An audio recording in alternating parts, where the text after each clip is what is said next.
It's 1942, the height of World War II. The Soviet Union is being crushed under the weight of Nazi power, outmatched on nearly every front. After joining the Allied forces, the Soviets start receiving desperately needed weapons and supplies. But there's one massive problem. The only way to deliver them is across the frozen sea.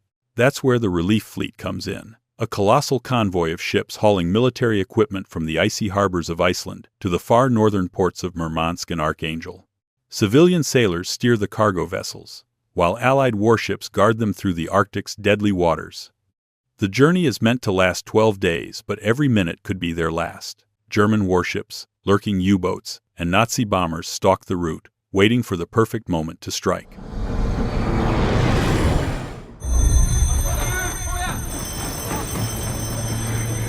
Every man on board holds his position, scanning the endless gray horizon for danger. Then, Captain Scar receives a chilling message from Mork David. Ship 11 has detected signs of an unknown submarine. The crew tenses up immediately. No signal from the British escorts. No visual confirmation from gunners Johan or Sigurd. The air grows heavier by the second. And suddenly, a thunderous explosion tears through the silence. A ship bursts into flames up ahead, and from the right flank, a Nazi U-boat breaks the surface.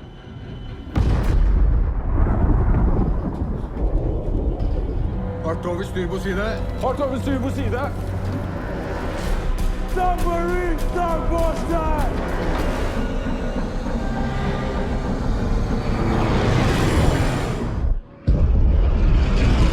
Not long after one of the Nazi submarines is sunk, good news finally reaches the fleet. The British military reports that 4 German aircraft have been shot down, destroyed before they ever got close to the convoy. For Captain Scar and his men, it's a rare moment of relief. For one day at least, the Arctic feels calm again. By the 6th day, everything seems steady, quiet seas, clear skies, no sign of enemy movement. But that calm doesn't last. On the 7th day, Ragnhild intercepts a disturbing message from the British command. The convoy is to be dissolved, and all escort ships are to withdraw immediately. Confused and alarmed, Scar, David, Ragnhild, and Eric gather for an urgent meeting. The order makes no sense, and worse, it comes with no explanation. David speaks first. His theory? The British must have intel about a major German offensive, one so massive that even their escort fleet can't stand against it. Eric, the ship's chief engineer, argues they should head back to Iceland. Without protection, and with their engines failing, there's no way they can outrun an attack. Most of the crew side with Eric. Many ships have already begun retreating, but Captain Scar stands firm. He won't turn back, not now. His voice is steady as he declares that the supplies must reach their destination because only then can the Allies have any chance of winning this war. Ja, så returnerer vi til Island. Ja, jeg er enig. Nå holder det. Vi holder den opprinnelige kursen, det er det siste tyskerne forventer. On the 8th day, Ragnhild begins receiving several distress signals from nearby ships. 4 different vessels report the same situation. They've been hit by torpedoes and are going down. A few minutes later, David spots one of the damaged ships still floating. He immediately orders the crew to head toward it and prepare the lifeboats for rescue. Before they can proceed, Captain Scar steps in and orders the ship back on its original course. Moments later, a powerful explosion shakes the deck. After checking the area, they discover it wasn't a torpedo, it was a German sea mine. Several others are now drifting dangerously close. The engines are stopped right away. Scar instructs David's men to remove the mines before they reach the hull. 4 sailors are assigned to the job, including Sigurd and Isaacson on the starboard side. Everyone understands how serious it is. One wrong move, and a single mine could destroy the entire ship. Sigurd makes the first attempt but slips into the sea. Luckily, Johan reacts fast and pulls him back aboard. That leaves Isaacson, calm and focused, to carry on. His first try succeeds. One mine is pushed away. Then another drifts close, and again he manages to deflect it. But just as hope begins to rise, the rope securing his body suddenly snaps free. This cargo ship doesn't have a stern deck, which means there's no way to reach Isaacson from behind. Even with the engines shut down, the ship continues to drift forward at a risky speed. David is furious with Captain Scar, accusing him of doing nothing to save Isaacson. Scar doesn't respond to the anger. He simply says that none of this would have happened if David hadn't changed the ship's course earlier. Hadde bare holdt min kurs, så ville matrosen aldri havne i vannet. Later, Scar goes down to the engine room and finds Eric visibly shaken. Eric pleads with him to turn back, saying the mission isn't worth the danger anymore. Scar understands his fear, but he refuses to retreat. He tells Eric to stay calm, promising that once they reach the Soviet Union, he can take as much leave as he wants. Eric slowly settles down, but admits that the engines are too weak to run at full speed. Meanwhile, most of the crew still don't know that the British escorts have already left. Both Scar and David keep it secret, worried that the truth will cause panic. But the secret doesn't last long. While sorting through Isaacson's belongings, Lars finds a note confirming the escort's withdrawal.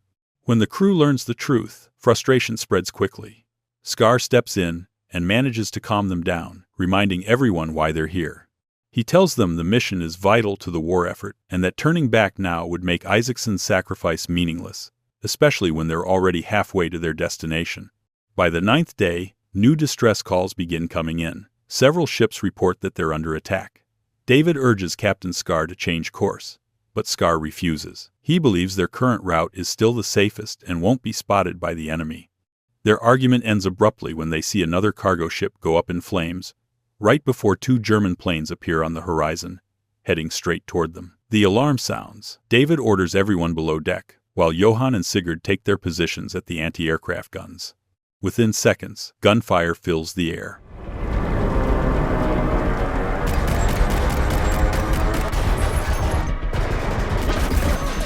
In the middle of the chaos, Evensen freezes and gets stuck on the upper deck without any cover.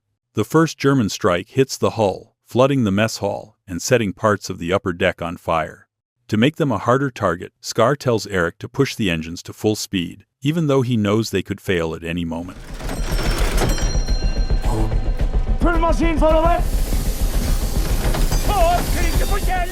The enemy aircraft circle back and drop 2 more bombs. Both miss, but the shockwaves are strong enough to throw Sigurd off balance. He hits the deck and loses consciousness.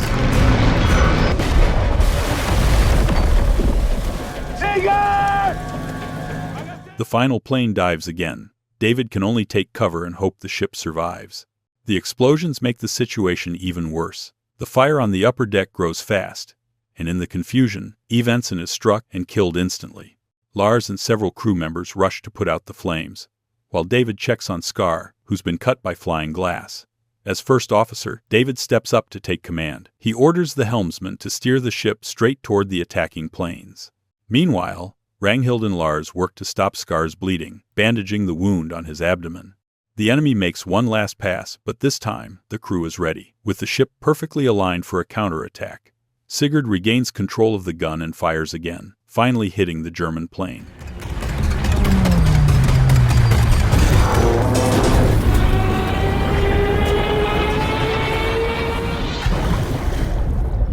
Once the situation is under control, David checks on Captain Scar.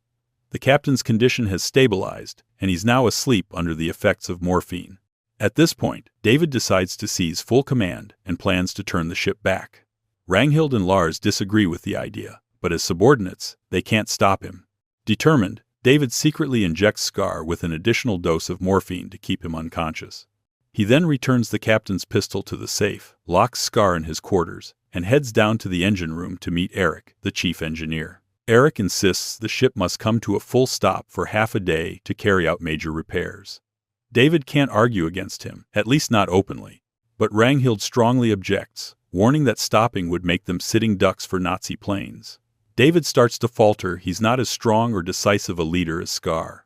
In the midst of this confusion, David notices something on the map. Their current position is close to the Svalbard Islands in the Arctic. An idea takes shape. If they turn north into the icy waters, weaving through the small islands, they might just survive. Clinging to this desperate hope, David orders Eric to restart the engines and redirect the ship towards Svalbard. Vi skifter kurs. 300-400 grader. 300-400 grader. By the 11th day, the ship finally reaches the Arctic waters. Snow starts to fall, and small sheets of ice drift across the surface as the temperature continues to drop. That same day, David leads a simple funeral for Evensen, while the rest of the crew stand in silence. He explains that the engines are still in poor shape, so he plans to guide the ship deeper through the Arctic to buy more time for repairs.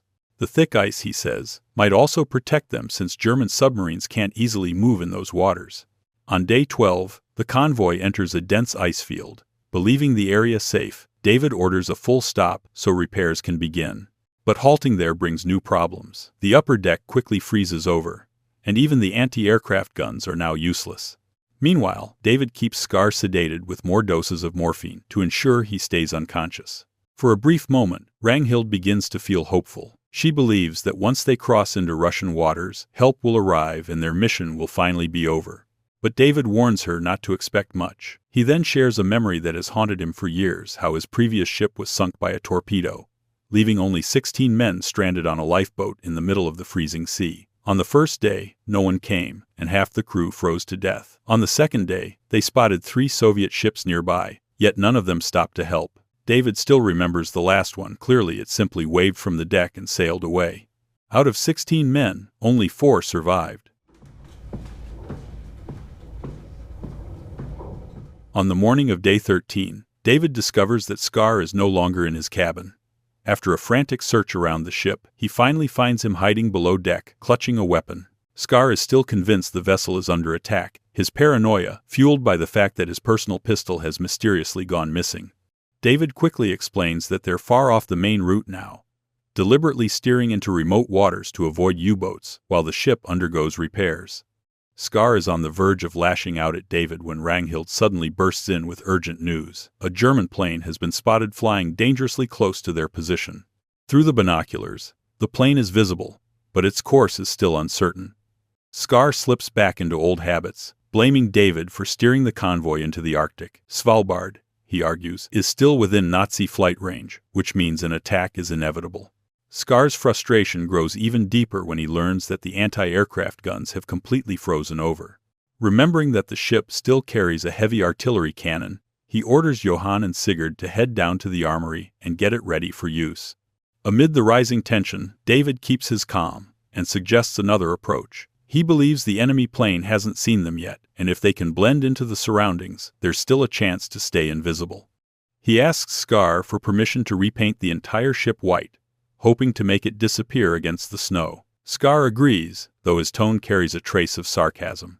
The crew quickly gets to work. They paint the deck, the hull, and the bridge in white, covering every visible surface. Wooden crates are wrapped in cloth soaked in diluted white dye to match the snow around them. When the job is done, the ship looks almost like a block of ice floating through the Arctic. David and Ragnhild head down to the lower cargo hold, while Lars, dressed entirely in white, stays above with binoculars, scanning the sky for movement. The rest of the crew hides inside the mess hall, waiting in silence. Minutes pass before Lars finally breaks the quiet. He spots the plane, it's heading their way. Scar immediately assumes they've been seen and insists the enemy is preparing to strike. Lars calls out the distance, adjusting the aim of the cannon as the aircraft gets closer. As the tension builds, David steps forward and speaks up. He argues that if the Nazi pilot had truly spotted them, the plane wouldn't be alone. More would already be circling overhead. Since no other aircraft have appeared, there's still a good chance they haven't been detected. He begs Scar not to open fire. If they miss, it'll only expose their position and make things worse. His reasoning makes sense, enough that Ragnhild openly supports him. But Scar remains unconvinced, still sure the plane is on an attack run. He orders Johan to stand ready and fire when given the word. As Lars counts down from 3, Sigurd leans toward Johan and mutters that maybe they should hold their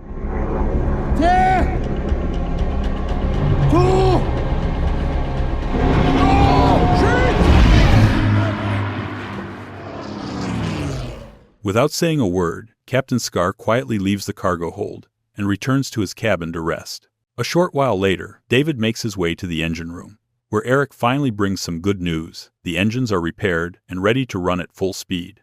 Back in his cabin, Scar struggles with fresh bleeding from his wound. When David enters to report the engine status, the captain listens in silence, visibly exhausted. Then, with a tired voice, he tells David that from this point on, command of the ship is his. Scar grants him full authority to make every decision while he withdraws to recover. David heads to the bridge where Ragnhild waits beside the radio. She asks him again if he plans to turn the ship back to Iceland, But David has already made up his mind. They're going to continue to Murmansk and complete the mission, no matter what. Moments later, the engines roar to life, shaking the hull as the ship pushes forward through the Arctic ice toward Soviet waters. During World War II, 78 Arctic convoys sailed from the Allies to the Soviet Union, carrying more than 4 million tons of ammunition and supplies. One of those convoys was disbanded after faulty intelligence warned that Germany's largest battleship was moving to intercept when in reality, it had never even left port. That single decision became one of the biggest strategic errors of the war. Out of 35 cargo ships in that convoy, only 11 ever reached Murmansk. Even so, the Arctic convoys played a decisive role in turning the tide. With a steady flow of weapons and equipment, the Soviets were able to retake Stalingrad in 1943 and begin pushing the Nazis back. By the end of the war, more than 30,000 Norwegians had served in the Navy, sailing across the world under Allied command. About 4,000 of them never made it home.